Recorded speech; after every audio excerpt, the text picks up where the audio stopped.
No te aconsejo otra cosa, hijo. Aquí hay una revolución, una revuelta popular de actos impredecibles. No sabemos qué pueda pasar. Abran las cárceles y esto que es una revolución se vuelve un bochinche. El general retirado Álvaro Valencia Tovar, destacado historiador, analiza la situación. Aquí hay que tocar un punto decisivo de esa tremenda eclosión del 9 de abril. La politización de la policía, que se sublevó el 9 de abril masivamente, repartió armas entre la multitud enfurecida, de manera que cuando llegaron con el cadáver de Roa Sierra, esa división de policía repartió armas entre la multitud, armas que empezaron a utilizarse locamente, pero que precipitaron el fenómeno de violencia. Cuando se dedicó todo el mundo a robar, por ahí a las 3, 4 de la tarde, salió la Armada en Bogotá, y entre eso salió un cañón. Y el cañón lo mandaban de la plaza de la Avenida Jiménez a la Plaza de Bolívar, que era la calle real donde más robaban. Claro que se principiaron a robar, diga usted, en todo Bogotá. Todo el mundo robe, y el más vivo le pegaba al otro y le robaba lo que traía. Con el machete le daba, lo despedazaba, y uno ahí quieto, pero le tocaba a uno moverse. Y uno así, porque guerra es guerra. La cosa sería. Arturo Hernández tenía 9 años durante el Bogotazo y desde entonces trabajaba con su padre en el cementerio. Empezaron a traer unas camionetas de medicina legal y unos camiones del ejército.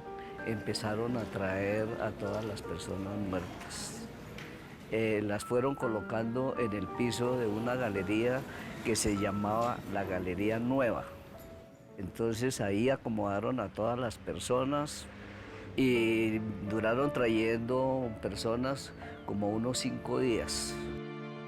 Al investigar sobre la naturaleza del asesino, se pudo constatar que se trataba de Juan Roa Sierra, un desempleado de extracción humilde de 25 años de edad. En el cementerio hay una cosa que llaman la rotonda, es una parte redonda, y había que caminar sobre los cadáveres. Y entre los cadáveres que había uno desnudo, y lo único que tenía una corbata, o 2 corbatas. ¿Qué es esto? Mira, ya está saliendo, mira. Por eso se identificó Roa Sierra. Y había unos médicos legistas por ahí que se interesaron en saber por qué, si todos los cadáveres tenían vestido, por qué solamente ese estaba desnudo. Por ahí había un amigo periodista, Felipe González Toledo, y él previamente había ido a la entidad oficial a preguntar cuántos Roa Sierra sabían. Y él tenía las huellas digitales de 2 o 3.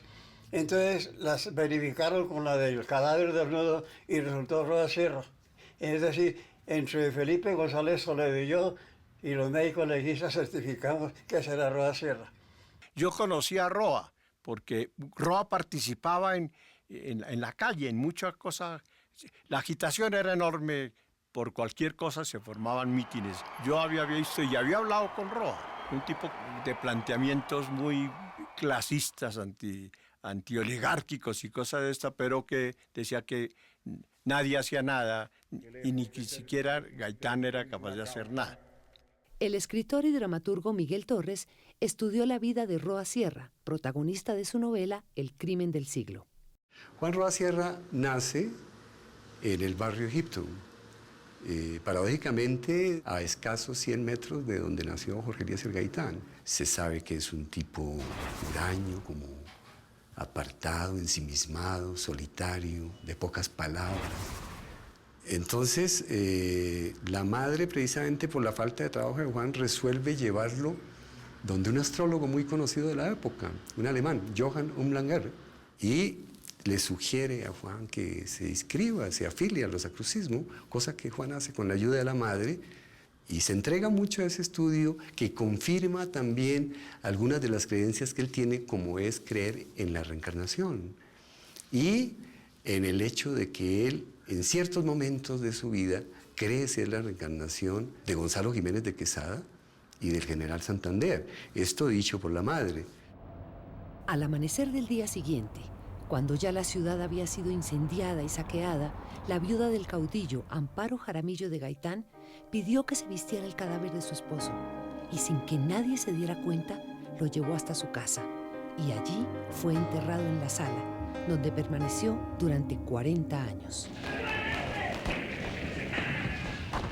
Muchos almacenes fueron saqueados, las licoreras asaltadas, lo que produjo una borrachera general. Ningún grupo político pudo reivindicar los desmanes. Aunque se trató de acusar a los comunistas, las investigaciones posteriores demostraron que no existió ningún plan organizado. Mercedes Casas de Durán se encontraba el 9 de abril en el epicentro de los acontecimientos. Yo me encontraba en el colegio de mis tías Casas, detrás del Palacio de Nariño. Era profesora de un curso y como a la 1 de la tarde sentimos algo extraño estaba pasando en el colegio. Cuando empezamos a sentir gritos y empezamos a sentir un ambiente como de revolución, resolvimos que lo más importante era guardar las niñas del colegio.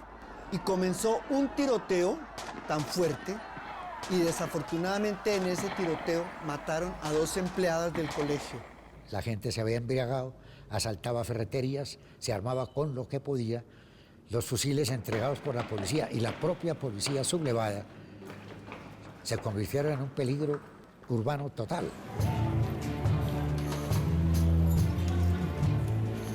Participaron en el intento de toma del Capitolio Nacional, que fue impedida, volaban máquinas de escribir por las ventanas, era una locura. El guardia presidencial alcanzó a contener la multitud que ya llegaba con el cadáver de Roa Sierra y gradualmente tomó la carrera 7ª hasta la esquina de la Plaza de Bolívar. Durante algunos días la conferencia fue suspendida. El luto y la zozobra reinaban sobre la ciudad. Las gentes tenían que marchar con las manos en alto, mientras algunos francotiradores continuaban disparando desde las torres de las iglesias. Aquel terrible fin de semana aumentó el número de muertos mientras el ejército intentaba controlar la situación. Los delegados de la Conferencia Panamericana se trasladaron al Gimnasio Moderno, un colegio ubicado al norte de Bogotá, para reanudar sus sesiones. La conferencia concluyó el 30 del mismo mes de abril con la firma de El Pacto de Bogotá. El principal resultado de la 9ª conferencia fue la formación de la Organización de los Estados Americanos, OEA, tal como existe hasta el presente. El caos y la anarquía primaron durante aquellos días de ira popular, dejando un saldo de más de 5.000 muertos y miles de heridos, cuya cifra exacta nunca se ha podido establecer, así como centenares de edificaciones completamente destruidas. Con la muerte de Gaitán y los hechos del Bogotazo, la vida de Colombia ya no volvió a ser la misma, y sus graves consecuencias han generado serias repercusiones hasta el presente. Ante estos hechos, cabe preguntarse quién era Jorge Eliezer Gaitán y qué representaba para el pueblo. Jorge Eliezer Gaitán fue el líder popular más carismático del siglo XX en Colombia. Existe un mito sobre su fecha de nacimiento. Sin embargo, según la fe de bautismo, nació el 26 de enero de 1898, o sea que en el momento de su muerte tenía 50 años. Era hijo de Eliezer Gaitán Otálora, un liberal de la estirpe de los radicales del siglo XIX, y doña Manuela Ayala Beltrán, una maestra de escuela que inculcó en su hijo el amor por el estudio. En oposición a su padre, que quería que estudiase contabilidad para ayudarlo en su venta de libros de segunda mano, Jorge Eliezer se preparó con tenacidad hasta obtener su título de doctor en Derecho y Ciencias Políticas en la Universidad Nacional en 1924. Su tesis de grado se tituló Las ideas socialistas en Colombia, que de algún modo anunciaban lo que sería su lucha política. En 1927 viajó a Italia, donde se especializó en criminalística con el profesor Enrico Ferri, a quien se considera el fundador de la criminología moderna. Cuando él se graduó en Roma, le dieron el grado cum laude, allá.